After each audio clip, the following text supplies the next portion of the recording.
Loué soit Jésus-Christ. Ici Louis pour Radio Regina. Alors aujourd'hui, on va écouter Yannick qui va nous présenter la deuxième partie de l'émission sur Marie, médiatrice de toute grâce. Sujet très intéressant, très important, surtout au vu des différentes déclarations qui ont été faites cette année, venant de Rome. Alors Yannick, on va t'écouter. Merci, bonsoir Louis.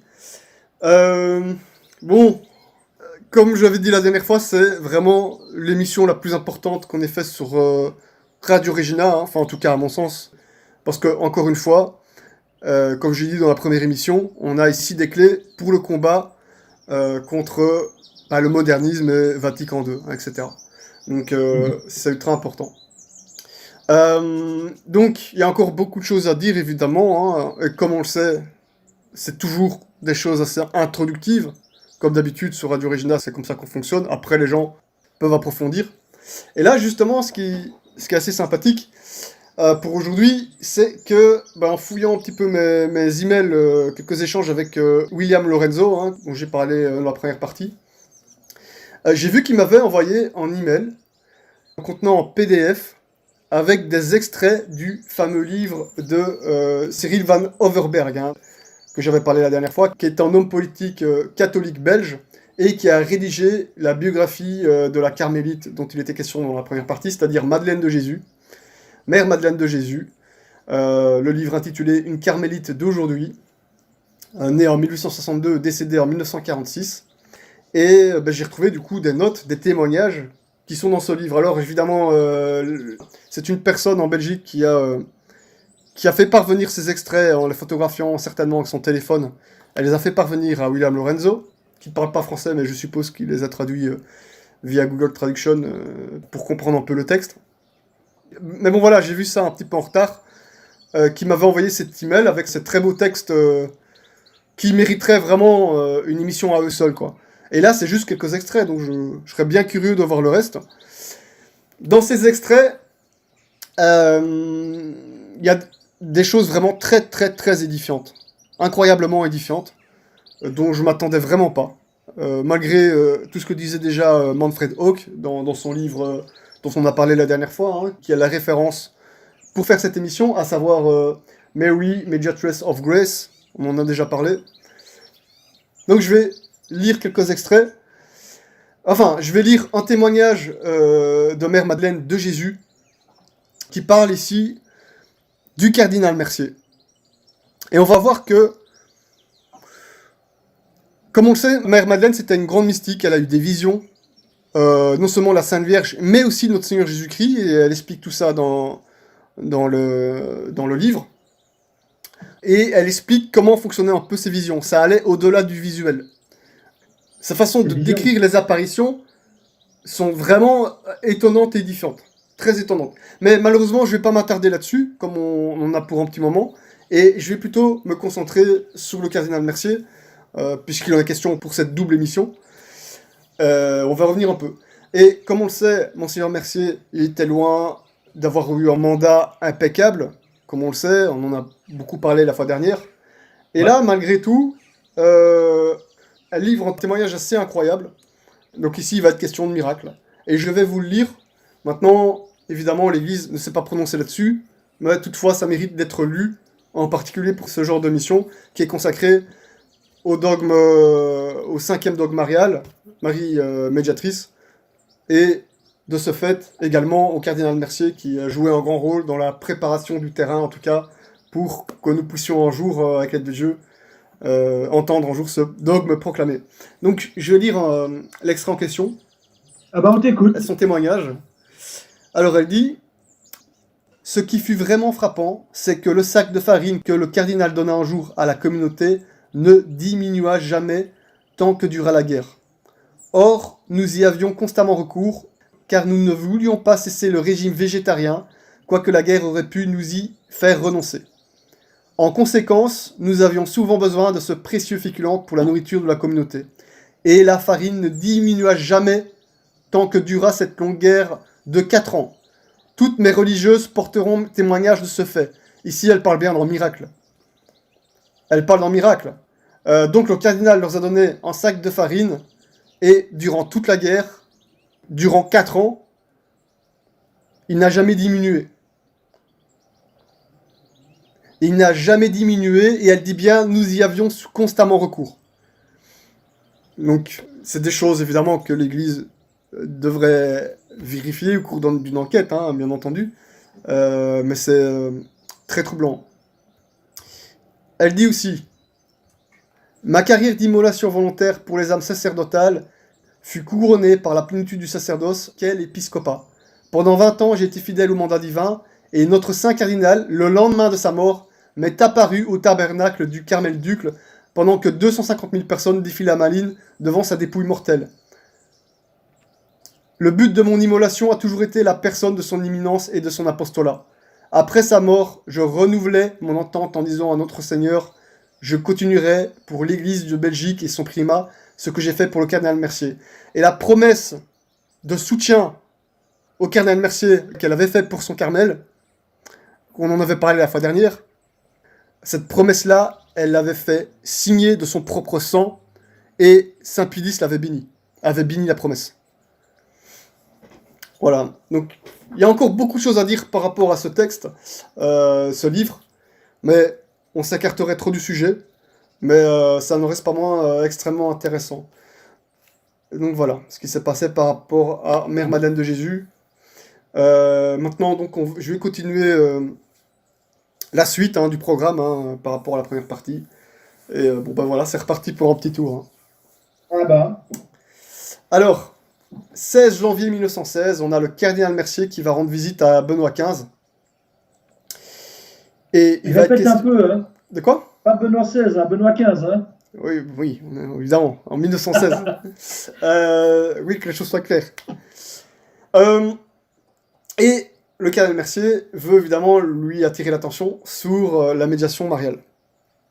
Alors, on a un certain cardinal Billot qui aura apparemment essayé de détourner cette attention. Alors, je vais préciser une chose par rapport au cardinal Billot, parce que c'est un cas très spécial. Cardinal Billot, lui, c'était pas du tout un moderniste. C'est pas pour des raisons de modernisme. Donc, le cardinal Billot, c'était vraiment un grand militant anti-moderniste dans l'Église. Paraît même-t-il qu'il a beaucoup inspiré le Saint-Pape Pie X pour Pascendi. Mais comme on sait, évidemment, être anti-moderniste, ça ne couvre pas totalement d'éventuelles erreurs. Et on va y revenir. Mais en tout cas, le cardinal Billot, il faut savoir qu'il s'est prononcé fortement contre le titre de co-rédemptrice, qui est souvent donné par de nombreux autres théologiens à Sainte Vierge, comme on l'a vu. Bon, sinon, à part ça, en ce qui concerne la médiation universelle de Marie, dans la distribution par intercession de toutes les grâces, là, le cardinal Billot était sur la bonne ligne. Alors, on va y revenir à ça. On va y revenir. Alors, en autre fait important, on en avait très légèrement parlé pendant la première émission, sans entrer dans les détails. Maintenant, je vais en parler un peu plus. C'est bon, un petit coup. Après la fin de la Première Guerre mondiale, le cardinal Mercier va adresser le 8 avril 1920 une demande au Saint-Père. La base de cette déclaration, ça va être la volonté de voir réaliser une double promesse qui devait être remplie après la libération de la Belgique, donc de ces calamités. Donc ici, on était dans la guerre mondiale, et c'était des demandes qu'ils avaient fait à Dieu et à sa Sainte Mère. C'était à savoir, enfin, procéder à l'érection d'une basilique en action de grâce au Très Saint Cœur de Jésus, sur le mont Kuckelberg, dans la capitale de Bruxelles. Ça, voilà, je suppose que tu visualises un peu la basilique en question. Et puis la seconde, c'est la demande à Rome d'introduire une fête spéciale en l'honneur de Marie Médiatrice. Alors la première promesse, elle va être réalisée, comme on le sait, donc c'est la fameuse basilique du Sacré-Cœur à Bruxelles. Pour précision, elle était déjà prévue avant la guerre, mais il a fallu attendre la fin de la guerre pour commencer sérieusement son édification. Donc je ne vais pas m'étendre, voilà, ça c'est fait, c'est réalisé, grâce à Dieu. Alors, évidemment, la seconde promesse va être réalisée aussi, en fait. Là, il fallait parvenir à ce que le Saint-Père approuve une fête spéciale en l'honneur de Marie, médiatrice de toutes les grâces. Vous voyez donc à quel point le cardinal Mercier était militant, il est allé jusqu'à vouloir une fête. Et ça va être approuvé avec toute la liturgie pour l'office. Le cardinal Mercier va se confier à un certain Joseph Lebon, qui est un éminent théologien de Louvain à l'époque, et il va lui demander de rédiger les textes liturgiques qui seront prêts en début de 1920 et qui seront ensuite transmis à Rome pour approbation, et ce sera approuvé, ce sera fait. Donc la célébration de la fête de Marie Médiatrice sera pour le 31 mai, dans un premier temps pour marquer la fin du mois de Marie et l'introduction du mois de juin, consacré aux 5 heures de Jésus. C'est ça, c'est pour montrer le lien étroit qu'il y a entre la dévotion au Sacré-Cœur et la vénération de Marie en tant que médiatrice de toute grâce. Il y a une fête alors que le dogme n'est pas encore proclamé. Ouais. Alors, je ne vais pas rentrer non plus dans les détails par rapport à la liturgie en question, ça prendrait du temps. Par contre, on va dire, au cours de la période préparatoire précédant Vatican II, de nombreuses personnes vont exprimer le désir d'étendre la fête à l'Église universelle. Donc on parle bien avant Vatican II. Et cette fête qui a été assignée dans un premier temps au 31 mai, va être transférée au 8 mai, et en Belgique ce sera le 31 août. Alors on va noter aussi, 1971, la Congrégation pour les Sacrements, donc chez les modernistes, vont réviser la forme de la messe en question, la vraie messe, le vrai rite, et dans cette révision, la médiation universelle de la grâce n'apparaît plus dans le titre de la fête. Donc, voilà. Bon, après, c'est un autre débat. Donc, dans le nouveau Sourdo, je ne sais pas si elle est encore fêtée ou pas. Je ne sais pas. Donc, il faudrait voir si quelqu'un de nouveau Sourdo nous écoute, s'il peut nous dire quoi. Alors, l'introduction de la nouvelle fête mariale va être un puissant stimulant pour les études théologiques sur la médiation de la grâce, qui seront désormais publiées en grande abondance. Donc tout ça, encore, c'est sous la pulsion du cardinal Mercier. Parce que lui, il ne s'arrête pas là, évidemment. Lui, il continue. 28 novembre 1922, après de nombreux efforts, tous les efforts qu'on a dit précédemment, le cardinal secrétaire d'État, au nom de Pie XI, va envoyer au cardinal Mercier une lettre dans laquelle il annonce la création de 3 commissions d'études théologiques pour ce futur dogme. Donc, ces 3 commissions d'études, créées par Pie XI, il va en avoir une pour la Belgique, une pour l'Espagne et une pour Rome. La responsabilité de la sélection des membres de la commission belge va incomber à la faction papale de Bruxelles, après consultation préalable avec le cardinal Mercier. Le décret concernant la sélection des membres porte la date du 25 décembre 1922. Joyeux Noël. Parmi les membres choisis par la commission belge, on a par exemple, on va voir le chanoine Camille van Kromburg, qui lui est un docteur en théologie de l'université de Louvain. Ça tombe souvent sur Louvain. On va aussi avoir Joseph Lebon, donc on a évoqué un peu plus précédemment, par rapport au texte liturgique. On aura aussi le frère dominicain Benoît End Merkelbach, qui lui est professeur en son séminaire des dominicains. Alors Merkelbach va se concentrer sur la tradition apostolique. Van Kromburg va plutôt traiter les fondements bibliques, Ancien Testament y compris. Puisque, évidemment, pour la reconnaissance d'un dogme, on se base sur la révélation, qu'elle soit écrite et apostolique. Alors Van Kromburg, donc lui qui s'occupe des fondements bibliques, il va faire une comparaison entre Adam et Ève et Jésus-Christ et Marie. Oui. Donc dans le sens où le nouvel Adam, donc Jésus-Christ et Marie, associent une œuvre de salut sur la terre. Donc c'est tout un travail qu'il a fait par rapport à ça. Il y a beaucoup de choses, évidemment, comme d'habitude, on va continuer à en parler, mais les auditeurs peuvent approfondir aussi de leur côté. Alors, une de leurs plus grosses premières tâches va consister à décrire en détail chaque phase dans laquelle Marie coopère à la médiation de Jésus-Christ. Bon, voilà, c'est la voie de soi. Donc les choses elles vont être claires. La participation de Marie à la distribution effective de la grâce commence avec l'incarnation et prend une ampleur universelle après l'assomption de la Mère de Dieu. Donc, après l'Assomption.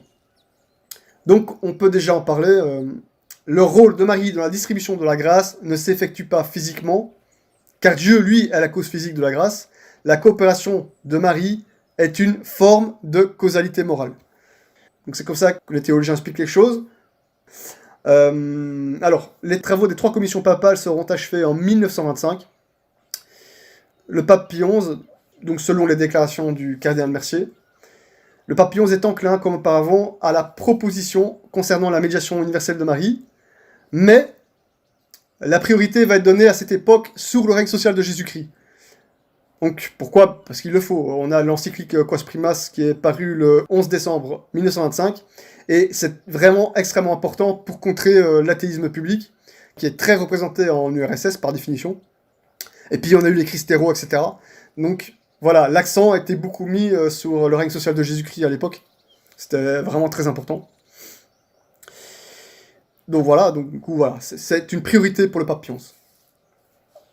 Alors le pape Pie XI, il va répondre aux travaux de ces commissions que la nouvelle étape, à présent, est de développer la discussion théologique et de renforcer la doctrine parmi le peuple. Pour pas déclarer le dogme comme ça du jour au lendemain, tu vois. Il faut que la discussion théologique continue son développement parmi les évêques et les théologiens, voilà, et que cette doctrine soit renforcée parmi le peuple avant le dogme. Donc on prépare le terrain. Vous voyez, il s'est passé des choses à l'époque, hein, c'est tout ça, on n'en parle plus. Alors, le cardinal Mercier, toujours motivé, il va imprimer des manuscrits de très haut niveau en édition limitée, qui vont être envoyés aux ecclésiastiques, et notamment au Saint-Siège. Alors, à l'occasion de l'année jubilaire de 1925, justement, le cardinal Mercier va également envoyer une prière d'indulgence en faveur de la médiation universelle de Marie à tous les cardinaux de France, leur demandant d'approuver la prière et d'y rattacher l'indulgence maximale de 200 jours pour l'année jubilaire. La réponse des éminents dignitaires français va être encourageante, et voilà, ça se passe très bien aussi au niveau de l'Espagne. Donc à l'époque, on se dit que l'heure de la décision est proche. On attend la décision du Saint-Père, que soit il proclame la définition dogmatique lors d'une reprise d'un concile, normalement au Vatican, soit qu'il exerce son privilège personnel de magistère authentique. On sait évidemment que la voie qui va être privilégiée, ce sera plutôt le concile. C'est dans les travaux préparatoires d'ailleurs, mais malheureusement, tu connais la suite. Pas à découvrir. Alors, cela dit, le cardinal Mercier, il va mourir en 1926, donc d'une tumeur de l'estomac. Il va décider pendant ses souffrances de ne pas demander à Dieu une guérison miraculeuse et va lui offrir ses souffrances. Et il n'aura pas le temps de voir son rêve se réaliser, et jusqu'ici, nous non plus. Mais il va demander, le jour de sa mort, à assister à une dernière messe, célébrée par son neveu, et ce sera la messe de Marie Médiatrice. Donc jusqu'au bout, tu vois, jusqu'au bout. Ouais. Alors voilà donc toute l'histoire par rapport au cardinal Mercier. Il y a plein de choses encore. Il y a évidemment plein de choses qui sont passées. Je ne suis pas rentré dans les détails. C'est un gros résumé. J'ai aussi omis de parler des pétitions qui ont été déposées à Rome aussi. C'est un travail énorme et c'est pas normal que de nos jours il soit devenu complètement occulté. Bon, voilà, il y a aussi des livres par rapport au sujet, et notamment en matière de théologie. Alors, à noter aussi que les frères dominicains Édouard Hugon et Garrigou Lagrange, bien connus, vont exercer de leur côté aussi une influence importante sur les conseils de la commission romaine et dans la position de du pape Pie XI par rapport au sujet. Alors Hugon, lui, on va revenir sur le cardinal Biot. Hugon, lui, va craindre l'influence du cardinal Biot. Ce qui est très influent d'ailleurs. Il va craindre du coup un arrêt du projet. Le cardinal Biot, comme on a dit, donc il reconnaît la médiation universelle de la grâce faite par Marie. Il n'est pas moderniste, il n'est pas dans les trucs protestants, on rappelle évidemment, c'est quelqu'un de très sérieux, le cardinal Biot. C'est quelqu'un de très bien à de nombreux points de vue, mais il va se mettre en désaccord avec la coopération de Marie dans le Christ rédempteur, donc sur lequel sont fondées les grâces. Donc ça va compliquer un petit peu les choses, et si j'en lis Hawke, le cardinal Biot aurait un peu freiné les choses par rapport à ça. Bon, après, il faudrait pouvoir consulter les archives, etc., mais il existait au sein de la commission romaine, et je pense que c'est peut-être en secret de Polichinelle, une guerre entre les deux dominicains et le cardinal Biot. C'était une opposition qui datait pas d'hier, en fait. Donc, si les suppositions énoncées ici sont valables, tu vois, ce serait pas seulement limité à un problème théologique, mais ce serait aussi l'humain qui jouerait beaucoup. Ça arrive souvent. C'est comme ça arrive dans tous les... Voilà. Donc, le diable s'en sert, hein. C'est ça. Manfredo, lui, il parle d'un motif psychologique, plus que suffisant de la part de Biot, puisqu'il y avait déjà un gros passif. Donc il y avait une controverse profondément personnelle entre cardinal Biot et Hugon, qui avait fait surface dans le contexte de la canonisation de Jeanne d'Arc en 1920. Le point éclair de la controverse, à l'époque, en 1920, Jeanne d'Arc, c'était l'interprétation d'un miracle. Apparemment, cardinal Biot avait réussi à faire reconnaître sa position par une commission papale, et le processus de canonisation s'était interrompu. Et c'est Hugon qui avait rattrapé le coup. Je suis pas en train de remettre en cause cette contestation par le cardinal Biot, pas du tout, puisque on est dans une phase de discussion, on essaye d'établir la sainteté d'une personne, la possibilité d'un miracle. Et les possibilités de miracle, on discute, c'est argument contre argument, etc. Donc il n'y a rien... à ce niveau-là, c'est pas un problème. Mais tout ça pour dire qu'il y avait déjà un passif, en fait. Voilà, simplement. Mais évidemment, bon, les choses vont pas se passer comme ça. Heureusement, pour finir, le coup va être rattrapé, Jeanne d'Arc va être canonisée. Et pour le point de la co-rédemption, puisse Dieu faire en sorte que l'histoire lui donne complètement tort également. Alors, maintenant, je vais aussi parler de quelques arguments du père Garrigou-Lagrange, hein. Des arguments qu'on retrouve dans l'argumentaire général, mais je vais les dire tels quels. Donc, ceux que j'ai trouvés dans le livre de Manfred Hawk, comme d'habitude, vous connaissez la chanson, c'est du français, traduit en anglais, traduit à nouveau en français, hein, parce que je n'ai pas retrouvé les textes comme ça. Hein. Alors, il dit... Il est certain que la bienheureuse Vierge Marie est la mère spirituelle de tous les hommes, dans la mesure où elle, en union avec le Christ, a coopéré à leur rédemption. Comme dans le cas du Christ, une distinction doit être établie entre elle et la manière dont cette médiation a affecté les hommes qui vivaient sous les anciennes et les nouvelles alliances. Marie a exercé avec le Christ une certaine causalité satisfaisante et méritoire. Vis-à-vis de ceux qui vivent sous la nouvelle alliance, elle exerce une intercession spéciale pour chacun. Alors, il dit, cette influence a commencé au moment de la conception du Christ. Il est inconcevable que son intervention, pour quelque motif que ce soit, puisse être limitée aux grâces. Ce serait en contradiction avec les documents pédagogiques classiques de la tradition déjà citée et contre la liturgie qui contient les paroles suivantes. En moi est toute grâce de vie et de vérité, en moi tout espoir de vie et de vertu. Donc le livre de la sagesse, chapitre 24. D'où Marie a été invoquée de manière ininterrompue dans toute l'Église. Voilà, la Sainte Vierge a joué un rôle actif aux côtés du Christ dans l'acquisition des bénédictions du salut, dans la mesure où elle a consenti à l'incarnation et à la rédemption par le sacrifice de la croix. Amen. Donc, l'influence de Marie est également présente dans le don des fruits de la rédemption, car elle est la mère spirituelle de tous les hommes. Voilà. Alors justement, ce qui va être intéressant dans le livre de Manfred Hawk, c'est que Manfred Hawk, donc, va exposer les débats entre différents théologiens sur la question. On va voir qui pense quoi, ceux qui pensent que Marie jouit d'une médiation uniquement physique de la grâce, d'autres uniquement morale, d'autres les deux, les distinctions éventuelles entre grâce habituelle et actuelle, même si la majorité des théologiens ne vont pas faire la distinction, etc., etc. On voit qui pense quoi. Donc c'est un livre, un très bon ouvrage pour savoir un petit peu ce qui s'est passé en dehors du cardinal Mercier, évidemment, donc en plus de lui. Donc c'est une bonne introduction à la question, pour situer un peu les travaux des uns et des autres, et les approfondir par la suite. Donc si quelqu'un veut s'y plonger, je lui conseille, hein, c'est en anglais, mais voilà.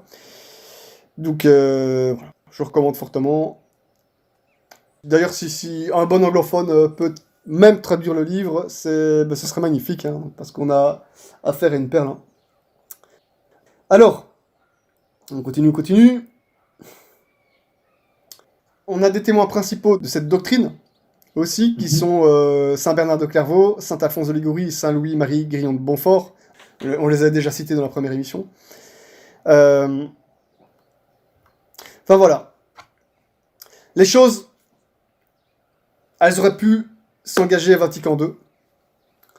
Donc, on va rappeler un petit peu ce qui s'est passé. On a eu, d'un côté, les évêques dits conservateurs du courant Coitus Internationalis Patrum, auquel appartenait d'ailleurs Monseigneur Lefebvre.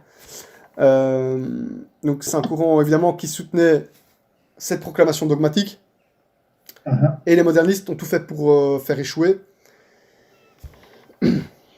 Alors, le thème a quand même été discrètement introduit dans le très mauvais texte Lumen Gentium, avec une certaine ambiguïté dans le phrasé, pour pas changer, on est moderniste, on l'est pas.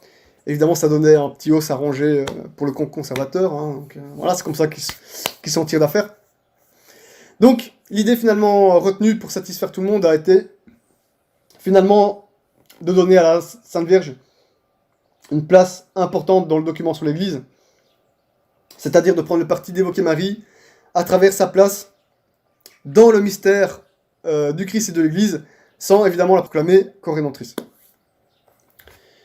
Il va de soi que des objections du style qu'il fallait prendre en compte les protestants, pas trop les choquer, etc., existaient déjà avant Vatican II, et même à l'époque du cardinal Mercier. D'ailleurs, cardinal Mercier va en être victime lui-même, comme on le sait, comme faire la première émission encore une fois. Donc, on disait déjà à ces époques-là que c'était inopportun de faire de la médiation universelle un nouveau dogme, qu'une telle définition dogmatique frapperait les protestants par-dessus la tête. Donc voilà, on disait notamment que les protestants, ça les éloignerait de l'Église catholique, etc. Imprudent. Ouais, tu connais la chanson. Alors, aujourd'hui, de nos jours, il y a encore des catholiques qui en parlent, et pas nécessairement nonacum, tradi, etc. On a même des gens en col romain, Novus Ordo, qui sont sérieux par rapport à la dogmatique, qui souhaitent ce dogme, et ça rend malade, ça énerve François Zéro. Il a réagi très très mal, comme on l'avait vu. Et je pense que parmi ces gens, on a justement Manfred Hawk, et bien d'autres. Et pour revenir justement à ce qui s'est passé avec François Zéro, donc il a blasphémé durant la fête de Notre-Dame de Guadalupe en décembre dernier, lors d'une soi-disant messe, donc théoriquement invalide, à Rome.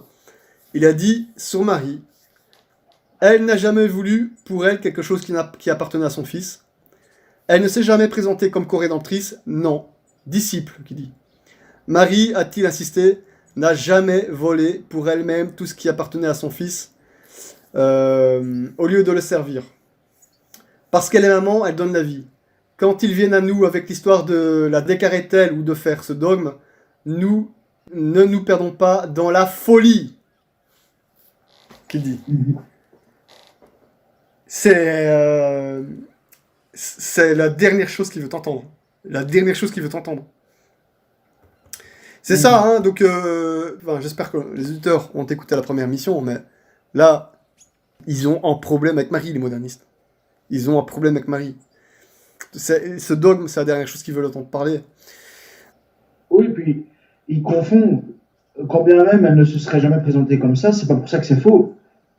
C'est quoi ce raisonnement? Ouais, c'est fondé. Le raisonnement n'est évidemment fondé sur rien. Évidemment, c'est toujours des excuses pseudo-théologiques, bien loufoques et tout ça, pour objecter. Ce qui est sûr, c'est que dans leur propre nature d'hérétique, ils peuvent pas accepter, puisque, comme on l'a dit en première émission, grosso modo, en tant que modernistes, ce sont des libéraux, et les libéraux détestent la notion de dogme, de un, et de deux, pour le répéter encore et encore, la Sainte Vierge, médiatrice de toute grâce, là, ça pose un grave problème par rapport à l'œcuménisme avec les protestants. Oui, et puis par rapport à la notion de liberté. Et la liberté religieuse, ouais, voilà. Et même de liberté personnelle. Qui dit grâce dit que ça ne vient pas de moi, donc je ne suis pas libre. Tiens, c'est vrai, ça fait partie de leur théologie folle aussi, donc ça on a oublié de le dire aussi, ouais. Donc en tout cas, ils ne veulent pas de ce dogme, ce qui explique pourquoi les conservateurs, lors de Vatican II, désiraient vraiment beaucoup aussi cette proclamation. Et quand je dis conservateurs, je parle des vrais du bon camp, on va dire. Hein. Je parle pas de Ratzinger, parce que lui, pour rappel, encore une fois, il était dans le camp des progressistes. Bref. Mais, pour résumer tout l'intérêt d'être revenu sur le sujet ici, la nécessité de la proclamation dont elle donne, on sait que, historiquement, et on l'a dit aussi dans la première émission, les dogmes sont proclamés pour faire face aux hérésies. Et là, on y est évidemment complètement. Je vais rappeler, Marie est le rempart contre toutes les hérésies. Et là, on a une hérésie qui est foncièrement anti-mariale. Les purs modernistes, comme on dit, hein, ils ont un grave problème avec la Sainte Vierge. Je l'ai vu personnellement à plusieurs reprises, et je sais plus si c'était à Assise 1 ou Assise 2, où on a toutes les fausses religions qui sont invitées pour prier pour la paix, mais je sais plus où j'ai vu le témoignage, qu'il y a une seule personne à qui on a refusé l'entrée, ça a été la Sainte Vierge, une statue de la Sainte Vierge. Pourquoi ? Parce qu'on ne voulait pas déranger les protestants. Par contre, ouais. Je suis pas sûr ça. Eh ben, par contre, à la place, on a des statues de Bouddha sur l'autel. Et autre horreur syncrétique, etc., que je vais pas rentrer dans les détails, les gens connaissent plus ou moins le dossier, et s'ils connaissent pas, ben, ils ont juste à taper sur internet les horreurs qu'on a vues à Assise. Et voilà, tout ça, toutes les hérésies, ça posait encore problème. Mais la Sainte Vierge, persona non grata. Elle dérange. Elle dérange. Oui. Ça se voit aussi, encore une fois, pour le répéter, au dialogue œcuménique qu'a tenté le cardinal Mercier, malheureusement. Là, mais c'est encore Marie qui posait problème. Hein. Encore.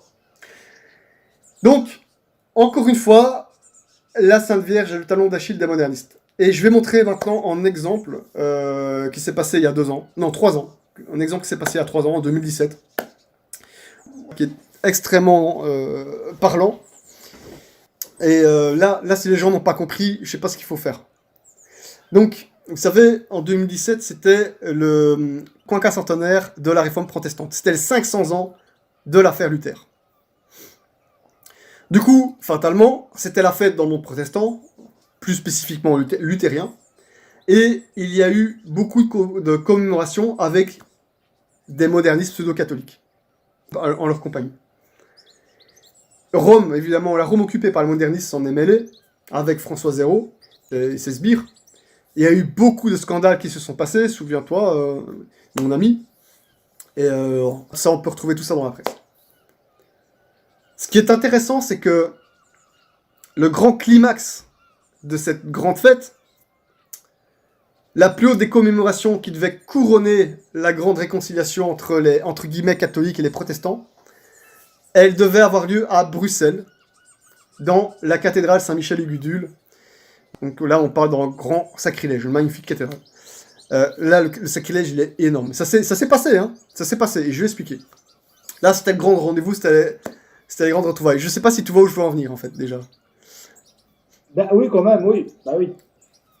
Donc, ça date d'il y a 3 ans, et... Bon, il y a peut-être des gens qui s'en rappellent pas, mais des catholiques ont décidé d'aller gâcher la petite fête. Alors, la petite fête en question, la grande réconciliation entre catholiques, entre guillemets, hein, et protestants, elle a été gâchée de chez gâchée. Terminée. Hein. Alors, comment est-ce qu'ils ont fait? Tu le sais, toi? Non, je connais pas bien. Voilà. Mais c'était une solution très simple, mais très efficace. Il y a juste une toute petite chose à faire. Pas besoin de faire plus. Et pour les faire partir en vrille. Pas besoin de faire plus. Simplement, réciter le « Je vous salue Marie » sans s'arrêter. Ça les rend fous. Hein. Ça les rend fous. Donc c'était, je crois que c'était une quinzaine de catholiques, jeunes et moins jeunes. Ils sont rentrés. Il y avait du monde partout. Ils se sont installés dans la cathédrale. Et pendant la cérémonie, boum, le « Je vous salue Marie » a démarré. Et là, je pense que ça a duré au moins 1h30, sans s'arrêter. Ah, mais ça a l'air. Ouais, ça Alors, avait l'air allergique. imagine le spectacle. Les protestants et les modernistes, anarchie totale, anarchie totale. Ils pétaient les plombs. Il y a eu des pleurs, des gens qui pleuraient physiquement, hein, je parle. Ah, ils sont plus maîtres d'eux-mêmes. Hein. Ils pleuraient. Fête gâchée. Ils devenaient fous, ils criaient, ils braillaient. Ils savaient rien, ils savaient plus rien faire. Plus rien faire. C'était terminé. La police est arrivée. En plus de ça, donc elle avait au bout d'un moment, sauf que les catholiques, ils étaient un minimum formés, ils savaient qu'ils n'avaient pas besoin de partir sur le champ. En plus, il y avait des caméras. La police a eu très dur pour les évacuer. Parce que, voilà, les catholiques, ils avaient certaines connaissances, notamment dans ce qui s'appelle la résistance passive. Donc ça, c'était pas facile de les séparer en 2 secondes. Bougeant pas. Ouais. Ah oui, mais oui, c'est ça. Et même se tenir simplement. Qu'est-ce qu'ils peuvent faire, la police, s'il y a des caméras et tout ça. Donc, anarchie totale. Anarchie totale. La fête, elle est gâchée, clairement. Donc là, on parle d'une fête, le summum, c'était la grande réconciliation entre les, entre guillemets, catholiques et les protestants. C'était ça l'objectif de la fête, en fait. Des centaines et des centaines de personnes. Juste un groupe de 15. Les gens, ils venaient de partout. Allemagne, France, tout ce que tu veux. De partout. Fête gâchée comme pas permis. La fête gâchée. Même si la commémoration, elle a continué. Même si ils ont repris les choses. Mais de toute façon, les catholiques, quand même, ouais. Ben, ils savent quand même, là, à ce moment-là, ils savaient quand même qu'ils reniaient leur conscience. Donc, faites gâcher quand même. Ah bah oui, on fait quoi? On fait que réciter le Je vous le salue Marie. Le Je vous salue Marie. T'imagines? Si c'était n'importe quelle autre prière, ce serait pas passé comme ça. Mais le Je vous salue Marie.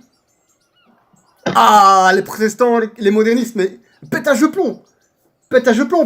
Ils ont compris le message. Ils ont compris le message. Donc voilà, c'est ça le truc. Le problème, c'est la Sainte Vierge. C'est leur talon d'Achille. Même si on avait récité le Notre Père, ça serait pas passé ainsi. Non, d'ailleurs. C'est ça qui est incroyable. Enfin, le Notre Père dérange entre guillemets moins que le Je vous salue Marie. C'est tout. C'est ça. Bah bien sûr. Bien sûr. Donc voilà. Ils ont pu continuer à refaire le truc. Mais ils savaient dans leur cœur d'hérétique que la fête, elle était gâchée. La fête, elle était gâchée. Et les médias en ont parlé. Ça a fait le tour dans le monde catholique.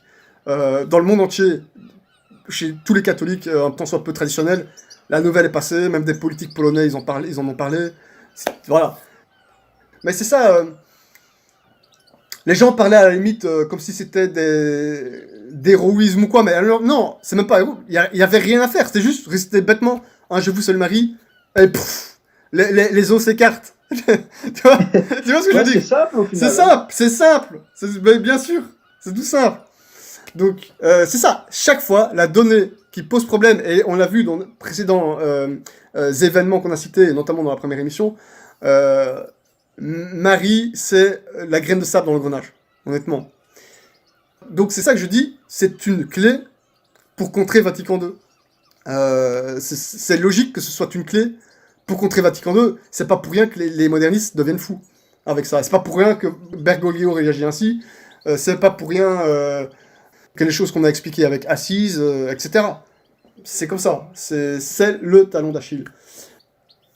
Et c'est pour ça qu'on concluait dans la première émission qu'avec le prochain concile véritablement catholique pour remettre les choses dans l'ordre, il serait bon absolument, pour marquer le coup, de proclamer le dogme, puisque quand il y a des hérésies, bon, on proclame des dogmes, mais celui-ci, il est parfait.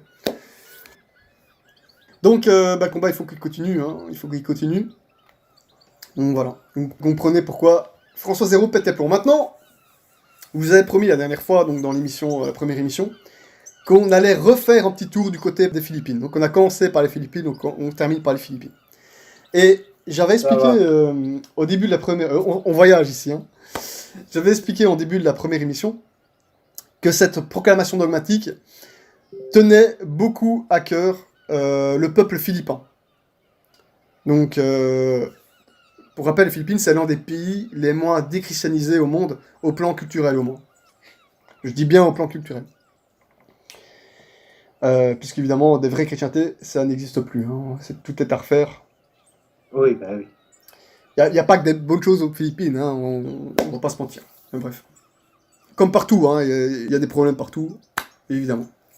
Donc il y a aux Philippines ce désir ardent, en tout cas, pour le 5e dogme marial. Si c'était pas le cas d'ailleurs, ben, on n'aurait même pas pu faire cette émission, puisque c'est aux Philippines que j'ai découvert tout ça. Que j'ai reçu les livres, et cette redécouverte du combat du cardinal Mercier, etc. Donc, alors, quel est le lien entre toutes ces histoires qu'on a racontées à propos de la Belgique et les Philippines? Et pourquoi Manfred Hawk lui-même, lui, s'est rendu également aux Philippines? Alors, bon, il y a peut-être des gens qui connaissent déjà la réponse. En fait, il s'agit d'une... je vais mettre des guillemets. Il s'agit d'une, entre guillemets, apparition de Notre-Dame à Lipa. Si je mets des guillemets, justement, c'est parce que ça n'a pas été reconnu par la Sainte Église. Et je vais expliquer pourquoi. Donc je vais raconter un petit peu, très brièvement, les gens pourront évidemment se renseigner pour en savoir plus. Et on va développer un peu le sujet parce que c'est très intéressant. Je précise bien que c'est pas reconnu par l'Église, hein, et que ça a même été rejeté, mais on va voir. Donc, Notre-Dame de Lipa, d'après l'histoire avec des guillemets encore une fois, en fait, la Sainte Vierge serait apparue à une novice carmélite du nom de Teresita Castillo, qui est connue sous le nom de sœur Thérésing. Elle est née en 1927 et décédée il n'y a pas si longtemps, il y a en 2016. Donc dans la ville de Lipa aux Philippines. Alors, en fait, il y a eu plusieurs événements liés à Marie aux Philippines. On a eu par exemple Notre-Dame de la Paix et du Bon Voyage. Donc c'est aussi une très belle histoire, hein, même si ça ne concerne pas vraiment des apparitions. Il se serait aussi passé des choses dans les années 80 avec Notre-Dame de Edsa. Or, ça c'est un dossier que je ne connais pas beaucoup. Mais on va rester sur... voilà. Donc, ça veut dire que j'avais partout aux Philippines en tout cas. Mais je vais rester concentré sur le dossier de Notre-Dame de Lipa. Parce que c'est le plus connu et c'est ce qui concerne ce dont on parle. Donc, on va faire les choses de façon très orthodoxe, en obéissance avec la Sainte Église, évidemment. Donc, que les choses soient claires. Je vais faire les choses dans le désordre. Je vais donner la couleur tout de suite de la problématique, avant d'expliquer le récit des événements. Ça va? Comme ça, les gens savent exactement de quoi il leur tourne, pourquoi je parle d'apparitions entre guillemets, etc. Voilà. Ces apparitions, donc entre guillemets, ont eu lieu à une dizaine de reprises du 12 septembre au 12 novembre 1948 à la jeune novice, c'est-à-dire sœur Thérésine. Je vais bien entendu expliquer le récit. Donc ça s'est passé avant le Concile Vatican II. Après, il y a eu, directement après, une enquête par le biais d'une commission de 6 évêques qui ont tous statué et signé à l'époque que ces événements n'avaient rien de surnaturel. Donc, l'Église, elle s'est prononcée. À la limite, ça aurait dû s'arrêter là. Du coup, moi, que les choses soient claires, on ne peut pas inciter au culte. On ne peut pas inciter au culte de Notre-Dame de Lipa. Donc, du coup, on ne va pas le faire, évidemment. Malgré que, pourtant, il y ait du culte chez des gens, des Philippins, il y a une dévotion à Lipa, malgré l'interdiction. C'est interdit. L'Église, elle s'est prononcée, comme je dis. Ceci dit, ce qui est intéressant, c'est que l'un des 6 évêques... Oui, alors j'ai des sources qui indiquent que c'est l'un des 6 évêques, d'autres qui disent que c'est un peu plus, mais bon, j'ai lu un peu plus souvent que c'était un évêque, mais je ne sais pas ce qu'il en est si on a eu plusieurs. En tout cas, il y a au minimum un évêque qui s'est rétracté sur sa déclaration avant de mourir. Il s'est rétracté. Il est revenu sur ses propos comme quoi ces événements n'auraient pas été surnaturels. Donc là, on a 2 problèmes. Premier problème, c'est que cette déclaration, il l'a fait après Vatican II. Donc du coup, la vraie Église catholique, actuellement, on ne peut pas relancer l'enquête, puisque le Rome est occupé par des imposteurs. Donc ça risque d'être plus difficile. Après, pour voir aussi si l'enquête est potentiellement relançable, puisqu'il faut voir si ces déclarations ont une quelconque valeur, évidemment. Ça aussi, il faut enquêter. pour avoir une certitude. Donc ça aussi, c'est à discuter. Alors, je suppose que nos amis philippins en savent plus que moi à ce niveau-là, mais voilà. En tout cas, on a un gros problème juridique par rapport à ça. Bon, par contre, les évêques, entre guillemets, actuels, qui sont soumis à la Rome conciliaire, Oui. eux, bah, ils l'ont fait. Des évêques locaux, entre guillemets, hein, que je ne vais pas qualifier de modernistes, je ne les connais pas, mais peu importe. Non, oui. Mais en tout cas, on sait qu'il y a, même si, comment dire, même s'ils sont pas valides et tout ça, mais De c'est toute parce qu'ils sont façon, soumis à Rome, voilà. le supérieur influence l'inférieur. Il suffit de voir leur chef pour s'en méfier. Voilà, c'est tout. C'est tout, voilà, c'est pas exactement personnel. ça. Et après, on ne sait pas ce qu'il y a dans évidemment. Voilà. Exactement. Voilà, un examen de conscience. Après, bien entendu, il y a le problème de validation. Mais, voilà. En tout cas, ils ont fini par statuer que ces événements avaient une portée surnaturelle. Donc, l'enquête a été relancée de leur côté. Mais ici, on n'est pas dans le cadre de la vraie Église. Rome n'a pas donné la vraie Rome catholique ne peut pas donner son aval. Donc, c'est ça que c'est compliqué. Donc, depuis 2015, ces apparitions sont d'ailleurs considérées par l'entre guillemets évêché comme authentiques. Donc, on en est à tel point que c'est devenu le sanctuaire le plus fréquenté des Philippines. Le souci, c'est que devant l'Église catholique, dans la situation actuelle, avec une Rome occupée par des hérétiques modernistes, fatalement, ça n'a pas beaucoup de valeur pour nous. Donc on va y revenir par la suite, mais voilà. Donc comme ça c'est clair, voilà le problème, on est un peu bloqué par rapport à ce dossier. Tout ça pour dire que c'est pas non plus un problème qui est similaire à Medjugorje. Ce qu'il faut attendre, c'est le réveil de la Sainte Église avec un vrai pape pour voir ce qu'il y a à faire. Ça, je sais pas si tu es au courant. C'est quoi ? Apparemment, il aurait été dit aujourd'hui que elle arrêtait toute venue et toute apparition suite au coronavirus. Ah, elle l'a dit en personne. Oui, oui, oui. On parle de Ouais, Medjugorje. ça. Hein. Ah ouais, d'accord. Alors je relis vite. Maintenant, je vais raconter l'histoire de Lipa, ce qu'il y aurait eu. C'est très simple. Donc, c'est la jeune postulante Teresita Castillo qui a fait son entrée au Carmel de Lipa. Donc, ça, c'est en 1948. Elle se trouve dans le jardin du couvent, et là, il y a un arbuste qui se met en mouvement, malgré l'absence de vent. Et là, elle entend une voix qui lui dit « N'aie pas peur, ma fille, embrasse le sol et mange un peu d'herbe. Ce que je vais te dire, tu devras le faire pendant 15 jours consécutifs. Tu viendras me rendre visite ici. » Donc voilà, des choses très similaires à d'autres apparitions bien connues. Donc le lendemain, elle va se mettre à genoux près de l'arbuste, et elle va commencer en « Je vous salue Marie ». Et au moment où elle va prononcer pleine de grâce, donc d'après l'histoire, il va se remettre en mouvement. La Sainte Vierge lui apparaît alors, toujours entre guillemets, comme d'habitude. Tu lis le texte de toute façon, donc. Oui, voilà, mais je sais bien, mais voilà, c'est pour que les choses soient bien claires. Donc, voilà. Donc la Sainte Vierge lui apparaît alors, et je rentre pas dans le détail de l'histoire, donc vous pouvez vous renseigner aussi de votre côté. La Sainte Vierge lui demande que le lieu soit béni.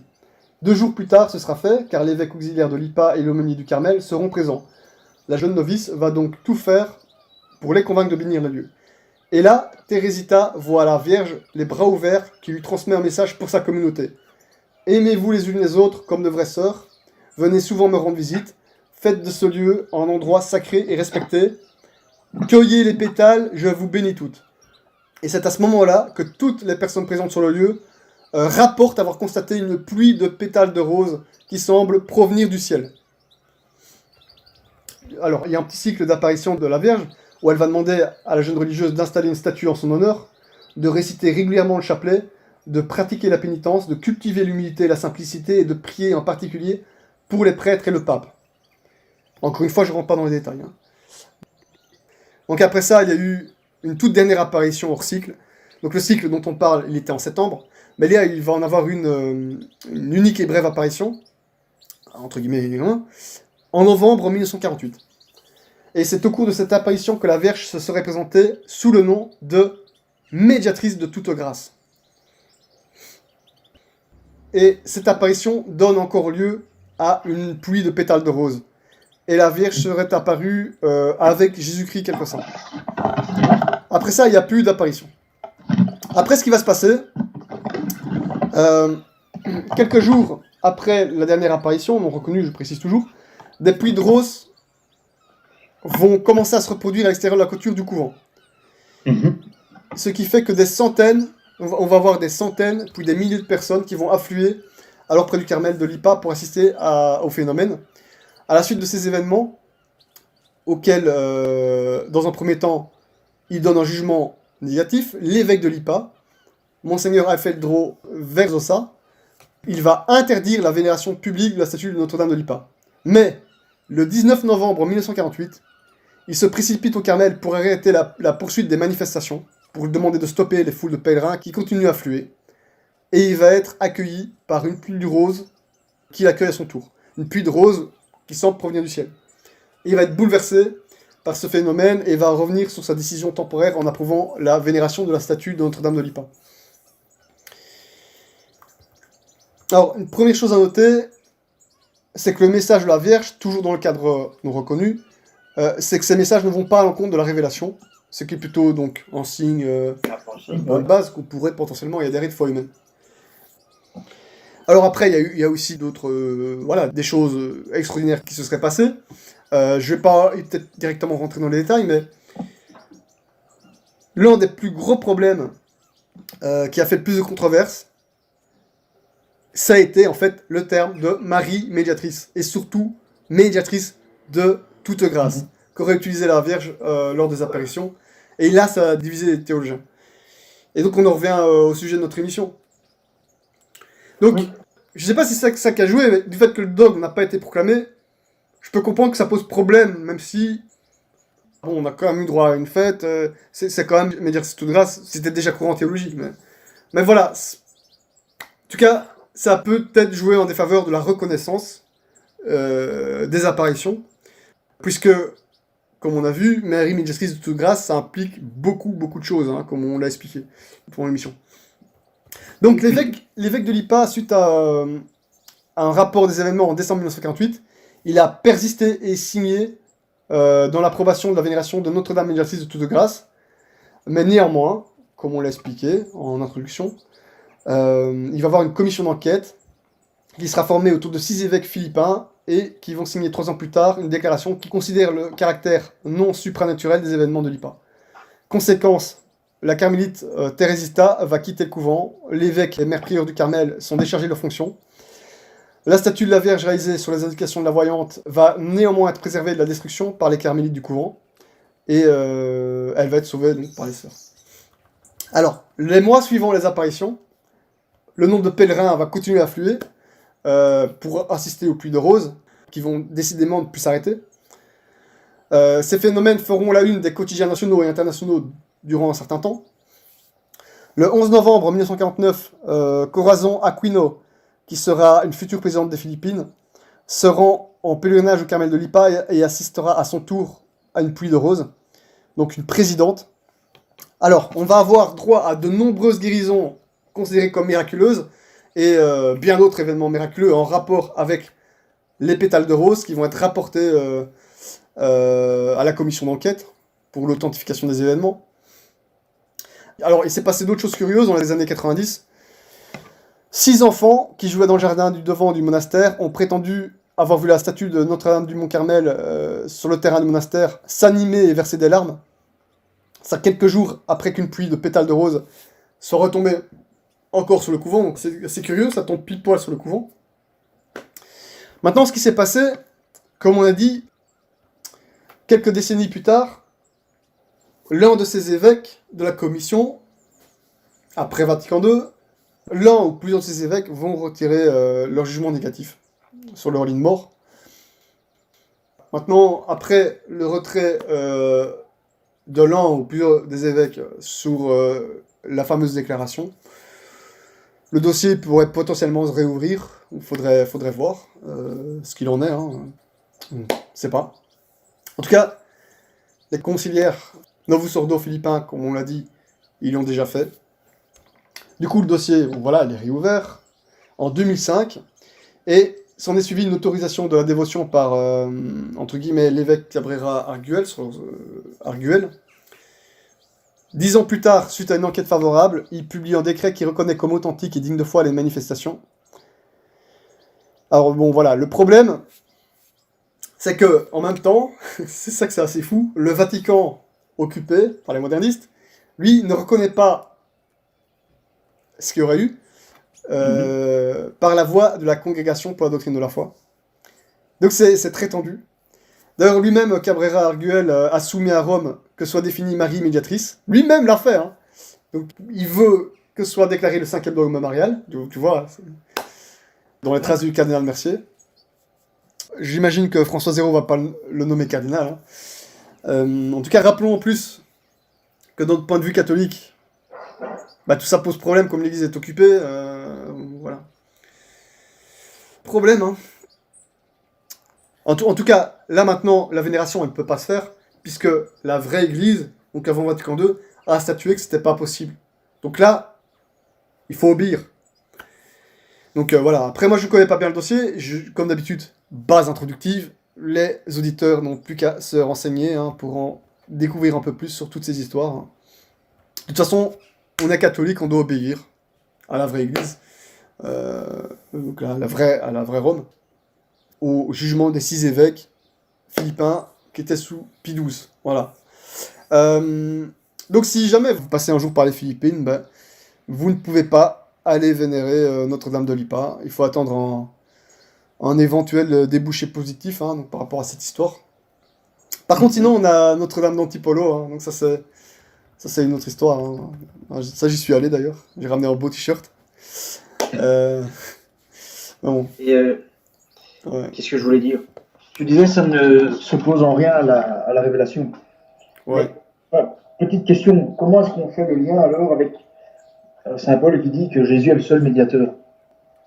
Comment la tradition et ceux qui défendent Marie, médiatrice de toute grâce, font le lien entre cela et Saint Paul?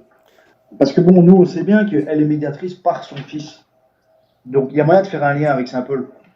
Mais ça reste délicat, quoi. C'est vrai qu'on aurait peut-être dû préciser un peu plus les choses. Hein. Donc, les choses sont claires. Il n'y a qu'un Dieu, un seul médiateur entre Dieu et les hommes, Jésus-Christ homme. Jusque-là, on est d'accord.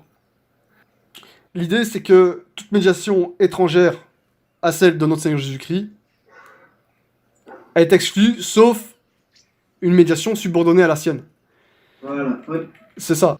Et c'est à ce titre que Marie est médiatrice. Donc en fait, soumis et subordonnée. Elle est voilà, subordonnée, soumise, ouais, exactement. Et elle n'est pas médiatrice dans le sens médiation dont c'est Jésus-Christ. Elle n'est pas en concurrence avec lui. Sa médiation à elle, elle est incluse dans l'unique médiation de Jésus-Christ et elle coopère à la même œuvre en parfait accord. Mais sans que ce soit une concurrence, évidemment. Voilà, il y a la tête et il y a le cou, tu vois. C'est ça l'idée. Bien sûr, oui. Oui.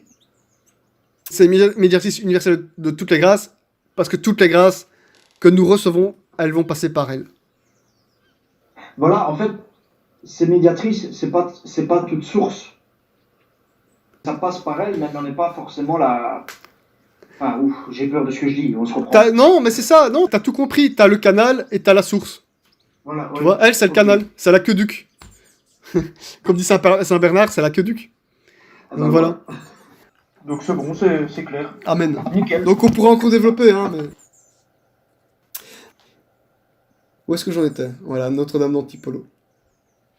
Donc, on s'en tient à ce que dit, évidemment, la Sainte Église hein, actuelle. Enfin, la Sainte Église, la vraie Église.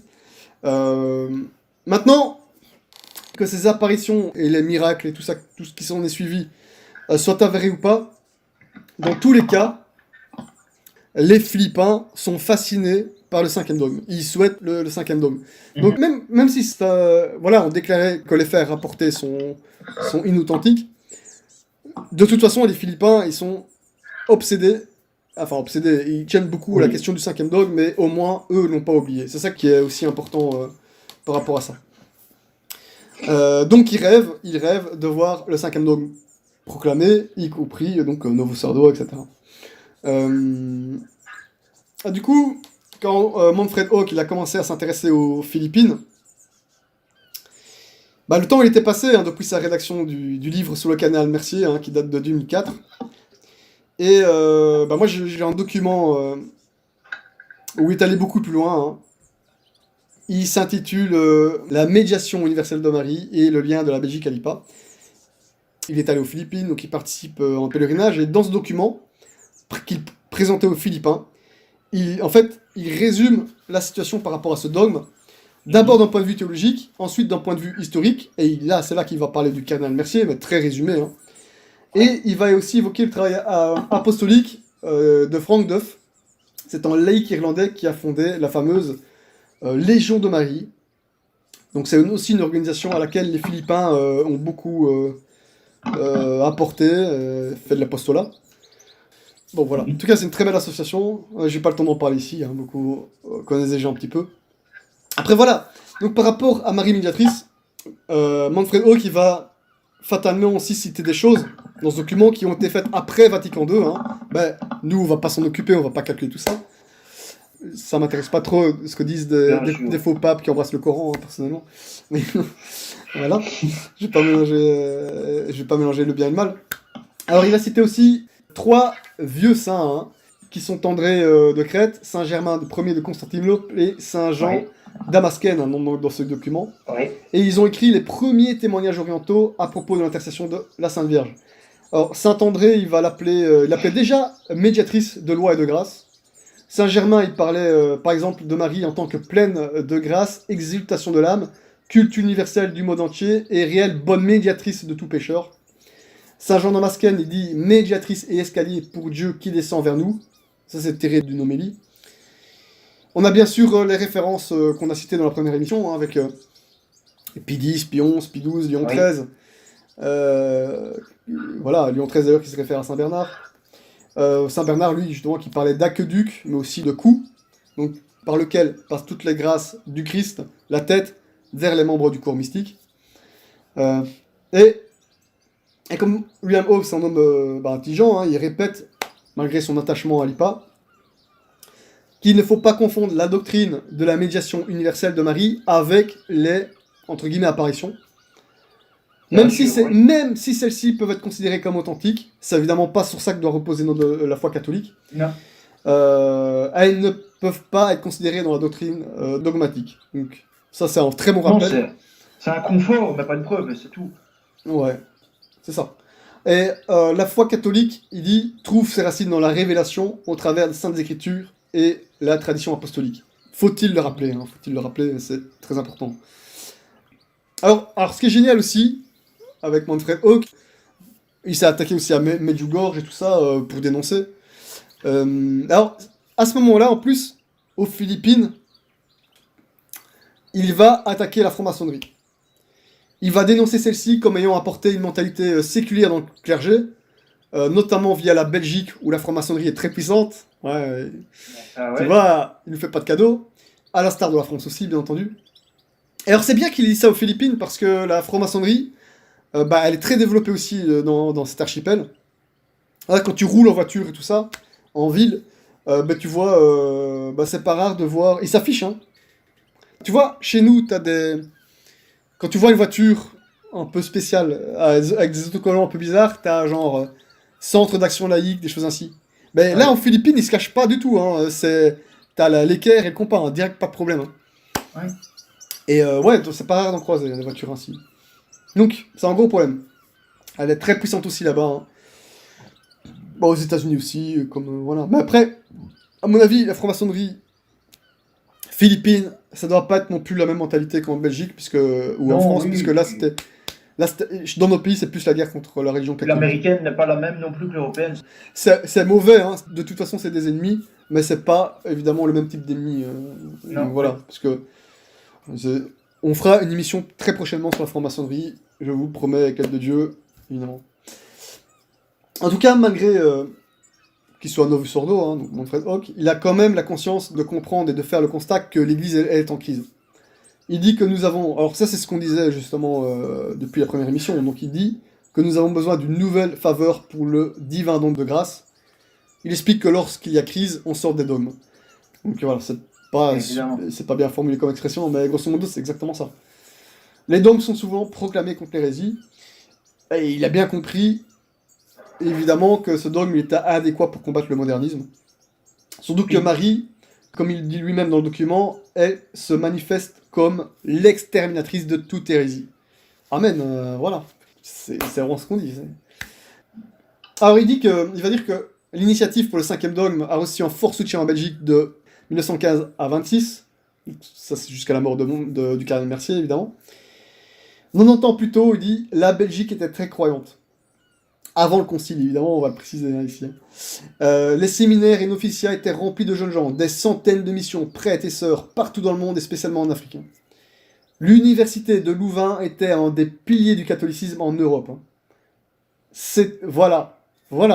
Donc, puis, il dit, pour son enquête, en suivant les traces du cardinal Mercier, par rapport au livre qu'on a lu, enfin qu'on a évoqué, il explique donc qu'il a fatalement, il a visité la Belgique en 2003, et là, il fut vraiment choqué. La même terre, maintenant, a un grave manque de clergé. Maintenant, la fréquentation de la messe est très basse, comme en France ou en Allemagne, évidemment. Les Belges ont peu d'enfants et beaucoup d'immigration mahométante. L'université de Louvain est divisée entre ceux qui parlent néerlandais et francophones et tout ça. Alors, il va dire quelque chose d'intéressant sur la Belgique. Il dit « La Belgique est une nation seulement pour la profession de foi catholique, parce que la situation linguistique est divisée. Mais maintenant que la foi commune a disparu, le nationalisme séparatisme est devenu plus fort. » Eh oui, ben, on y est dedans, là. Exactement. Donc tu vois, il est sur pas mal de choses, il est clairvoyant. Hein. Bon. Et il dit tout ça, il explique tout ça aux Philippins. Alors il dit... Petit pays expliqué. C'est fou, hein.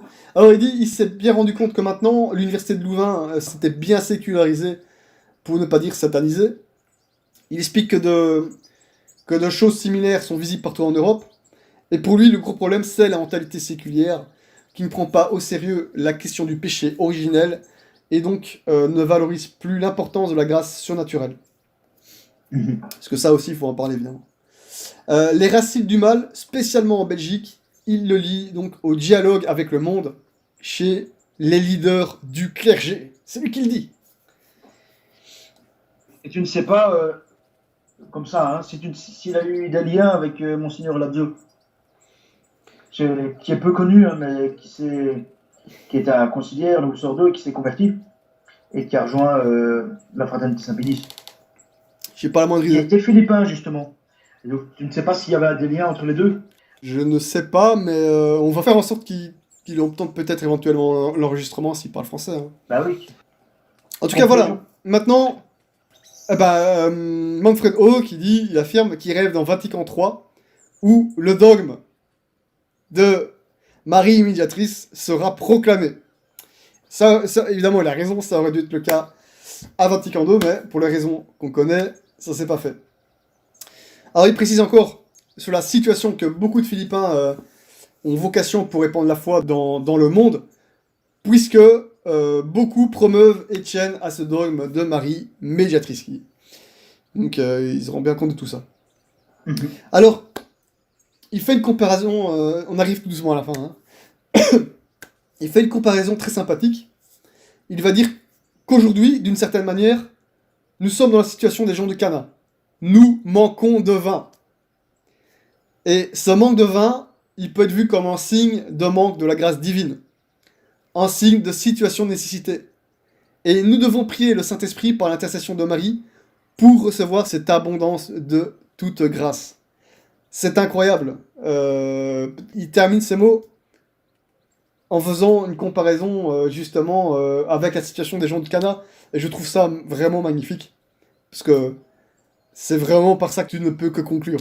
Oui, parce qu'il montre bien la soumission entre les deux. Enfin, les deux. Entre la médiation mariale de la médiation du Fils. Ouais, c'est magnifique. C'est magnifique. Donc, amen. Alors, petite anecdote, j'ai trouvé un exemplaire d'une publicité de 1 page dans un journal philippin pour lancer une croisade de 2 millions de chapelets afin de convaincre les autorités catholiques, les autorités catholiques à Rome, quoi, hein, soi-disant, à proclamer le dogme. Et cette pub, elle date de 2010, que les gens devaient remplir un petit formulaire et le renvoyer, en disant « Je promets de réciter autant de rosaires, etc. » Et voilà, dans un journal philippin, au journal officiel, quoi. Croisade à 2 millions de chapelets. C'est fou, hein, pour ce dogme. En fait, voilà. Il y a beaucoup de choses à faire dans le combat qu'on fait et qu'on mène ici, combat catholique. Et on doit se battre, bien entendu, sur tous les fronts. On doit lésiner sur rien. Ça, on le répétera toujours. Maintenant, ce front-là, il était un peu trop omis. Cette donnée, en tout cas. Parce que, rappelons-le, comme toujours, les modernistes, d'une certaine façon, détestent la Sainte Vierge. Ils ont un problème avec elle. Donc, comme on l'a expliqué à plusieurs reprises pendant ces 2 émissions. Donc c'est surtout un combat qu'il faut reprendre, surtout pas lésiner, pour un jour obtenir la proclamation du dogme, pour marquer le coup et permettre en puissant réveil de la Sainte Église. Alors, pour terminer, parce que voilà, tu vois, on utilise plein de beaux mots pour terminer, là j'ai un autre mot. William Lorenzo, dont on a parlé la semaine dernière, c'est un fidèle philippin, qui m'a fait un peu découvrir tout ça. Il m'a renvoyé un petit mot par email, il a d'ailleurs transféré l'ABC CADA et à d'autres personnes, je sais plus qui d'autre, mais j'ai vu le nom de l'ABC CADA, c'est pour ça que je sais, mais je sais plus qui d'autre il y a comme nom dans la liste. Et c'est un email que j'ai retrouvé juste hier ou avant-hier, pendant que je préparais la deuxième partie. Et j'avais complètement omis, c'est un peu comme le texte que j'ai retrouvé, hein, donc le PDF avec Sœur Madeleine de Jésus. Et je me suis dit, tiens, ces mots-là, ils pourraient être très intéressants pour conclure cette dernière partie de cette importante émission. Il dit ceci, que ce qu'on appelle tradi, en gros et en général, grosso modo, hein, c'est compris, il rejette le faux œcuménisme de Vatican II. Très bien.